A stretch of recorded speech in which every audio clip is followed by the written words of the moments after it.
Hi, welcome back to my channel. My name is Taryn, and we talk about all things finance related, from the zero-based budget method to cash envelopes and anything that impacts our finances, whether that's good or not so good.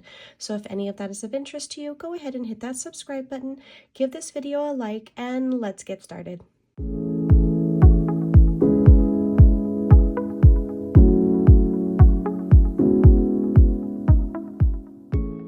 All right, so today what we're going to do is a binder tour. I've done this before, but to start off the new year, and because I've added a couple new envelopes and have, made some minor adjustments, I just wanted to go over my binders, my categories, and how I came up with these categories. I have, other than my savings challenge binders,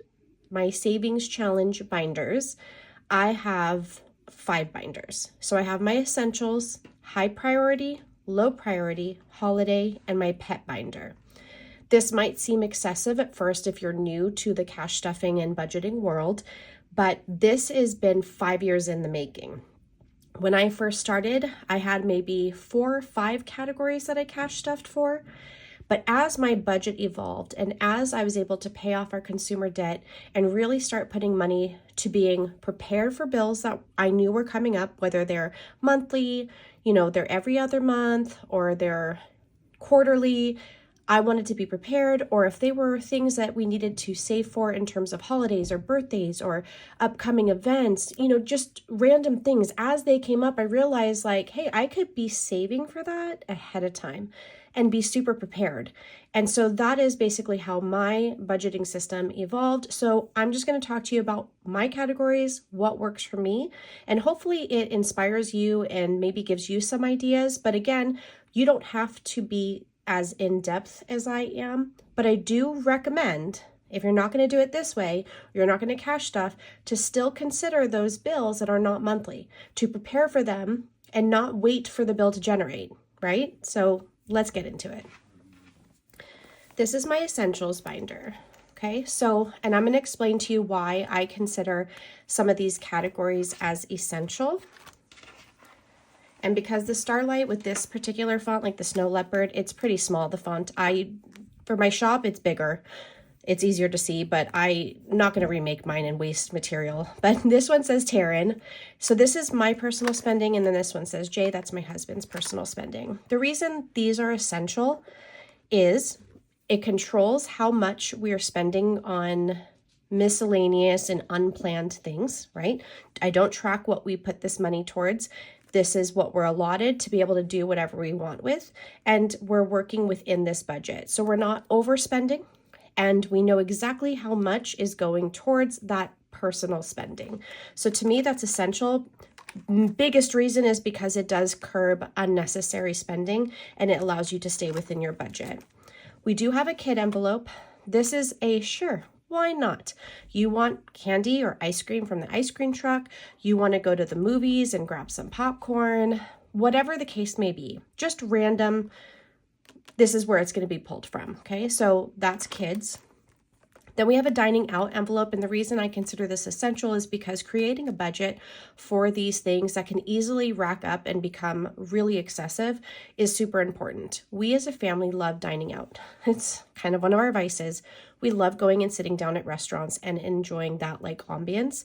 So when I first started my budget journey and I started to track my spending, oh boy, we were spending a whole bunch of money on dining out, and it was kind of out of control, and it was keeping us from being able to meet other financial goals. So setting a limit, sticking to it for the most part, and if we don't, or if we go over, we do have other categories to help us, whether that's our family fun, or if it's for a specific holiday, or our miscellaneous envelope. But we have definitely needed to create a budget for dining out. Date night, this is essential because I think it's important for couples to set time aside for husband and wife things and not just mom and dad things, or whatever your marital relationship is. That's just what my household is. So date night is essential. It's important. We prioritize that. My nails. So some people would say this is not essential. I beg to differ. Self-care and doing things that make you feel good is important. It is essential, okay? Don't deprive yourself. If you can put in your budget things that are good for you, whether it be your nails, whether it's a massage, a facial, I don't care. Put it in your budget if you can, because self-care is essential. It is super important. And just as a disclaimer, I went, gosh, probably near 15 years, never getting my nails done. No pedicure, no manicure, nothing, not even my hair done. Literally all natural, right? And then when I did start my YouTube channel and my Instagram, I decided I was going to make that a priority for me, just because you guys always see my hands and it's really fun. I love having them done. And that time to go get my nails is self-care for me. It's usually done on Saturdays. My daughter and I go. First we go to yoga, then we'll go to our nail appointment or hair or whatever.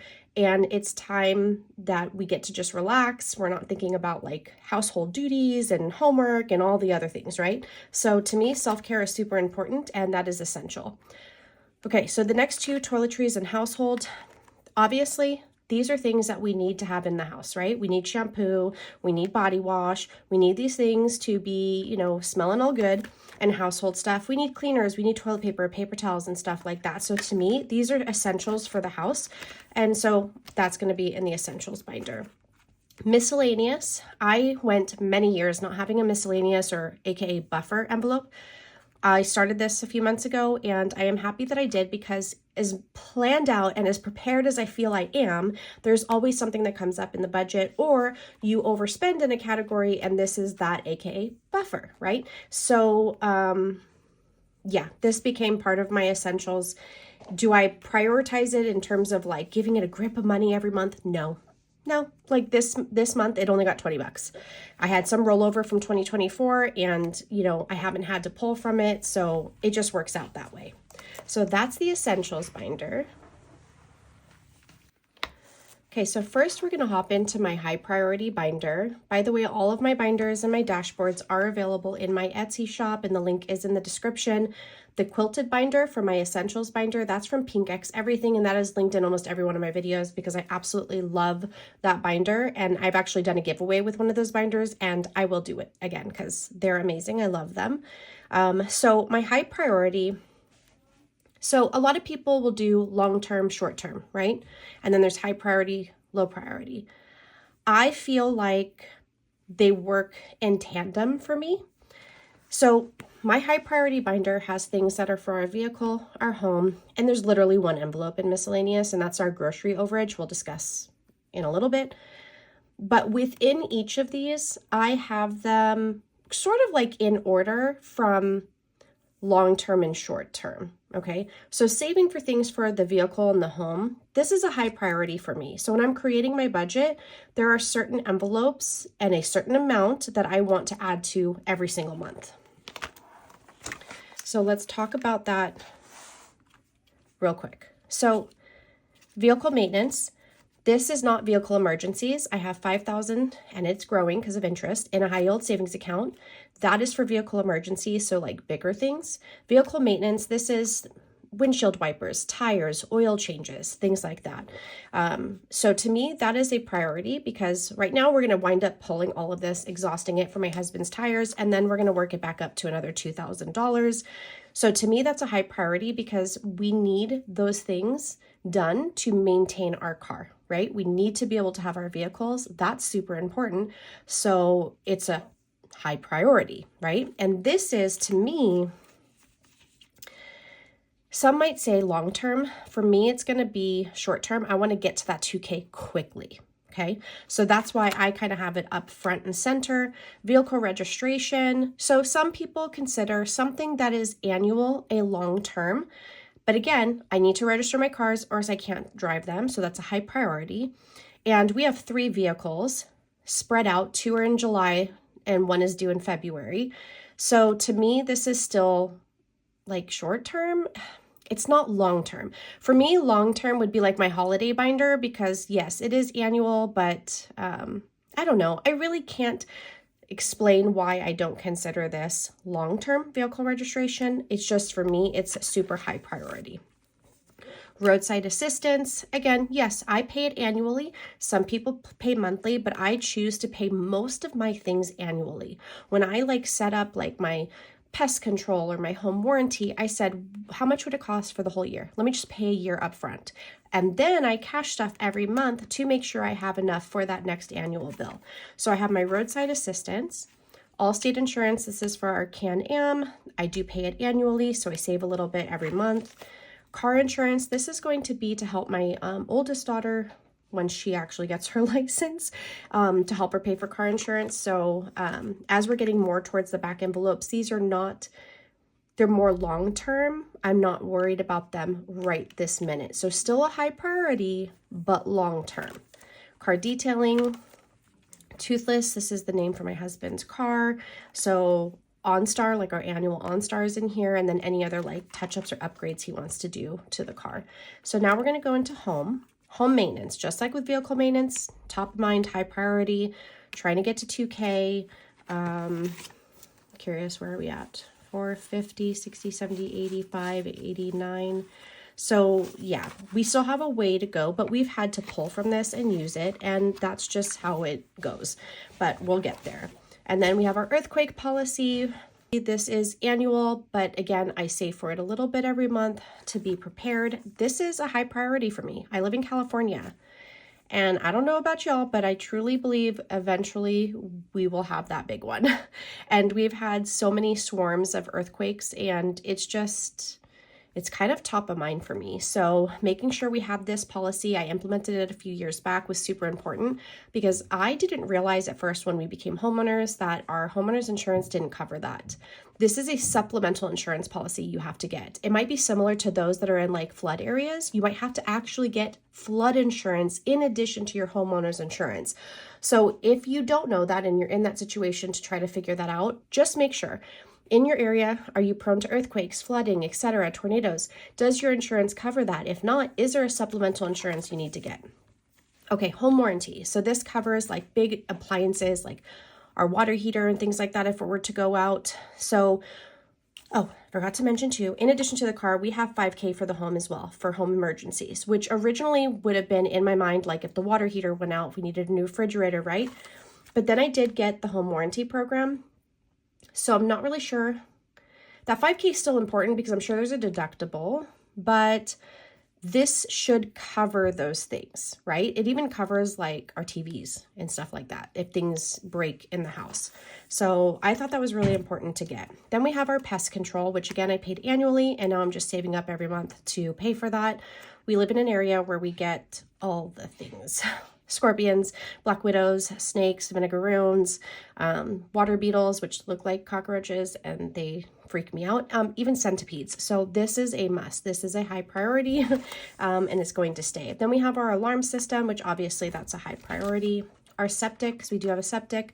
I already have $450 in a high yield savings account for the next time we have to pump. I'm just now getting a head start on the next time. So technically this is a long term, which is why it's more towards the back, but still a high priority because I don't need our septic to overflow. Ew. So then we have yard maintenance. So this is, high priority because we have a half acre. We get a lot of Russian nettle tumbleweeds. The yard can get out of control. We have the dogs.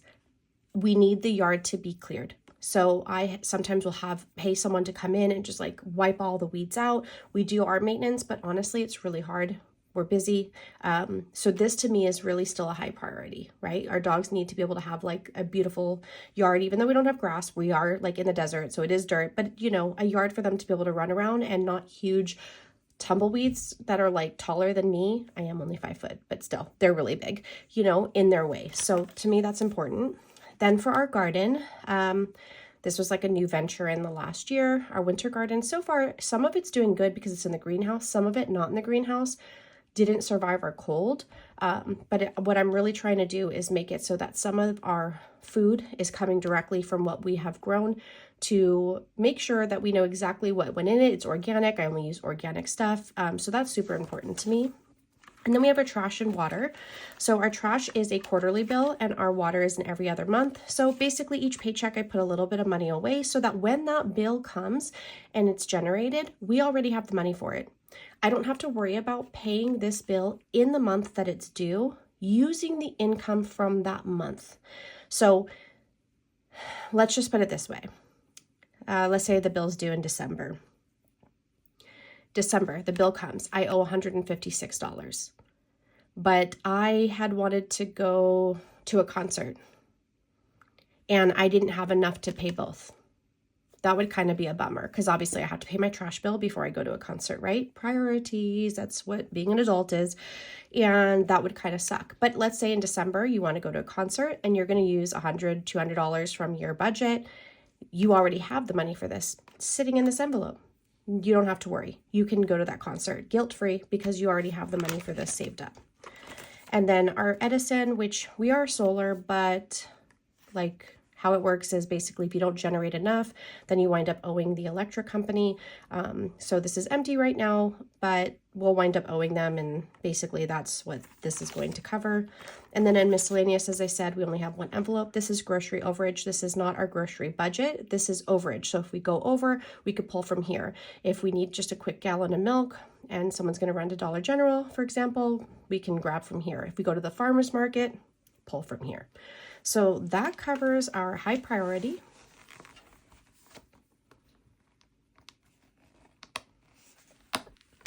Okay, let's talk low priority. So this is my low priority binder. I have 4 categories in here: memories, kids, us, and annual. Us being like my husband and I. So low priority means if I don't have it within my budget, something happens to our income, these are going to be the things that are on the chopping block first before any of the high priority categories, right? And it's also going to be where if I don't have enough, like maybe some of these will be on the chopping block, or I might have to minimize some of these, or maybe some of these aren't as like important to cash stuff every month. I can like skip a couple months. Some of these are actually more long-term, right? In that true like definition of what long-term is. So under memories, we have 5 envelopes. We have the 4 seasons and we have Let's Get Away, which is our vacation envelope. This season set is available in my Etsy shop, and I just changed the category of one to be Let's Get Away. Someone had done a custom order and they had done that, and I was like, oh, I kind of like that idea. So the theory behind our seasons is basically for family things, right? Or outings, or if we want to buy a new board game, or if we do want to go to the movies and we want to get some food, or maybe we went over our dining out budget, we can pull from here. Let's say we want to go roller skating, we want to go bowling. That's what this is going to cover. So I put money to each season so that when we have that, basically think of it as like family fun, but divvied up between the seasons. And then we have our vacation envelope, self-explanatory. And then we have our kids tab. Right now there's only 2. We did have my 3 ninjas, which was their taekwondo. But long story short, we are no longer with that studio. And they are no longer in taekwondo, but all 3 of them are black belts and they can't take that away from them. So that's just fabulous. So the money from this envelope, it's $120. I decided I was going to put it towards graduation. So really quick, we have They Grow So Fast, which is basically their clothing envelope, okay? We don't do back to school because we're homeschooled. So we get money through our charter school to help us with like supplies and books and curriculum. They Grow So Fast is just strictly for their clothes, shoes, things like that, because obviously you can't purchase that with the funds from school. But I decided I'm going to roll over the taekwondo money to graduation because we have a senior this year. So now in graduation, we have 100, 200, 350, 60, 70, 80, 380. We do not need to use this for like cap and gown, possibly for the class ring, I have to see, but our charter funds purchase most of this. This would just be for like, if we want to throw a little party, or if we want to just give her cash. I'm going to get her like a graduation lei, and then also like dinner, I don't know, but basically just saving for that right now. And then in the us envelope, I have deductibles. This is one of the newer envelopes for this year. I basically am trying to figure out, and I haven't done the math yet, what is our deductible for homeowners insurance, earthquake policy, vehicle insurance, the home warranty plan I talked about. What is our deductible? Add all that up, and I want to have that saved. So in case we ever need to use any of those, we have the deductible ready. Then we have wellness, which is, this is for yoga, things for our gym because we have an in-home gym, and anything that, like if I wanted to buy, I don't know, ashwagandha, right? Like a supplement or whatnot, I could pull that from the wellness envelope.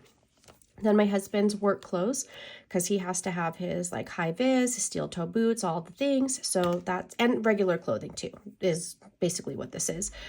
I labeled it work clothes, but I'm going to wind up redoing this envelope anyways. I did not redo any of my envelopes for the new year. I know a lot of people do that. They make new envelopes, but I just think it's a waste of material, in my opinion. Not knocking anyone who can do that or have the time to do it. I do not, but my envelopes are in excellent condition. I really stand by my workmanship, so there's really no need. But I wanted to redo this one because of the font. It didn't match the font in this binder. And it's not just his work clothes. So I want it to be more specific to what it really is. Then this is my clothing envelope. Of course, I chose Starlight. This is my hair envelope. Makeup, which is like very like annual in our house. Like we only shop like when it's Black Friday at Ulta. And we're not huge makeup people. So this is one of those like very low priority, long-term, I barely add anything to it anyways. And then writing gear, that's because we did add the second seat to the Riker. If you've been following me, you already know that was something we achieved in 2024. So we have that second seat. Now we need to purchase a helmet for myself, and we're going to purchase my husband a new helmet because we want helmets that are synced where we can talk to each other. So we're saving up for that. We're saving up for a couple's tattoo. And then for our annual, we have two, our streaming platforms and annual memberships. Pretty self-explanatory. So that's it for low priority. We'll hop into my holiday binder, but this is truly self-explanatory. To save ahead of time for holidays where most people wind up overspending is so important. In fact, one of my very first sinking funds was Christmas, because I always overspent for Christmas and I would go into debt for Christmas. So that was the first holiday I cashed stuff for. Now I just cash stuff for all of them. So the basic ones for me, and I'm going to add a couple. I'm going to add, I think, Memorial Day and possibly Labor Day, or I might just have one envelope that's labeled 3-day weekend because when I get a 3-day weekend, I try to take off on another day to make it a 4-day weekend. So, or maybe I'll call it like long weekends. I don't know, holiday weekends, something. But I'm going to add one more category for those ones that I've never actually cashed stuff for, and we just kind of wing it, or we use like our seasons envelope for it. But I have like your basic ones. So Valentine's Day, Easter, Mother's and Father's Day, 4th of July. Our anniversary is in here because I consider this like a holiday, and I cash stuff it with that mindset. So anniversary, Halloween, Thanksgiving, Christmas, and New Year's. And then I also have my birthdays in my holiday binder, because to me, that's like just celebrations, you know? So I have a birthday envelope for every single one of us. Mine is a special envelope. I got this from Erica over at Dripped by E. And yeah, because I love all things that bling. So that's it for holidays. All right, then we have my pet binder. So I didn't have a pet binder before 2024. I always just had like one envelope that literally was called pets. But I decided with as many animals as we have, I really needed to break it down. I really needed to break it down and really understand how much each like pet or like breed of pet like would need. So we have our 3 dogs, Atlas, Sadie, and Bodhi. Bodhi was my Christmas present from Sky. I have an envelope for all 3 of them, which is for grooming as well as their native pet supplements that I purchased them. So this is just my baby doggies. And then I have cat food for Phoenix and Raja because they eat regular cat food. And then I have Coco, who's on a prescription diet, so hers is separate. Then I have our chickens. This is Cassian, formerly known as Nesta, because it's not a girl. He's a rooster, but we thought it was a girl. So we had a name change happen. We have our chickens, and we have our Jurassic Park. Unfortunately, Kronk has passed away. I'm just devastated. I don't want to talk about it, but he has passed away, but I'm going to keep this envelope just to have him here. But we still have Hunter, our bearded dragon. We have 2 red-eared slider turtles. When I made this, I didn't add the lobsters or the crawfish my daughter has, but it looks like a lobster. She calls it a crawfish. I don't know, whatever it is. And then we have our koi pond, which also has like goldfish. So this is just basically our Jurassic Park. And then under health, we have our vet appointments, flea prevention. Miscellaneous is treats and toys, pet licensing, the koi pond, if we need to like upgrade the filter or whatnot, and then adventure gear. So like we purchased Sadie a like winter jacket for walks, right? Because it was getting really cold. We might get like little shoes for them, but we tried it with Atlas, and honestly, he was walking so funny. He hated them. It's just, we get those like the Russian nettle, like comes with those little, I guess people call them like devil horns or whatever. We call them pokies or stickers, but they get into their paws sometimes. And I just wish they would be cool with the shoes because that would really help them. But yeah, that's a no-go. So that's it for my binder setup. It's might seem like extensive, it might seem overwhelming, but honestly, every category here is either a responsibility, like I'm gonna have to pay it, preventative, like trying to be prepared, like for something that might come up, or, you know, repairs or maintenance, right? Or 3, because you also have to live. Like, yes, I have all these responsibilities. I'm a homeowner, so that also comes with greater financial responsibilities, but I am a parent, I am a wife, and we have to be able to, you know, do things together as a family. And sometimes, not always, that involves needing money, right? You don't always need money to be able to do those things, but sometimes it's necessary. And anyone that is struggling with like not having enough income to meet their financial needs, I'm with you, because we were there. We were on government assistance. So when people say like, oh, it'd be nice to have your money, I know we worked really hard to get here. And I'm sure that it's possible for the majority of people. I know it's not everyone's in that, you know, circumstance, but increase your income, whether it's looking into getting a new job, supplementing your income with a second job, or, you know, selling your unwanted items on Facebook Marketplace, Mercari, Poshmark, you know, all those types of sites, getting a side gig. So you could do that app called Rover, I think, where you can like be set up to, you know, babysit dogs, cats, dog walking. You could do those paid surveys. You could do mystery shopping. There is always a way to increase your flow of money so that you can meet these financial goals. So if you're in that situation, just really think outside the box of what you can do to increase your income, because this is seriously possible. Had you asked me that like 5 years ago, I would have told you I saw no light at the end of the tunnel. None. But then I started using the Budget Moms Budget by Paycheck workbook. We paid off $20K of our debt within 10 months. We started the cash stuffing system. We increased our envelopes, obviously, heavily, from just like a few envelopes to now 5 binders. And we've never been more financially free than we are now. So it works. I totally encourage you to do this, to create a budget, cash stuff. Even if you go cashless, you could still cash stuff. It would just be like digital, right? So it's still something to consider.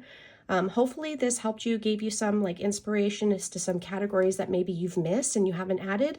But if you have any questions, go ahead and put them in the comments. I would love to talk to you about it and engage and have like an open discussion. Just please be kind. Everyone's system is different and we shouldn't judge each other for that. Let's just pick what works for us.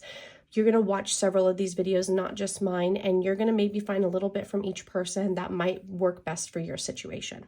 So again, thank you guys so much for hanging out, and I'll catch you guys in the next video. Bye.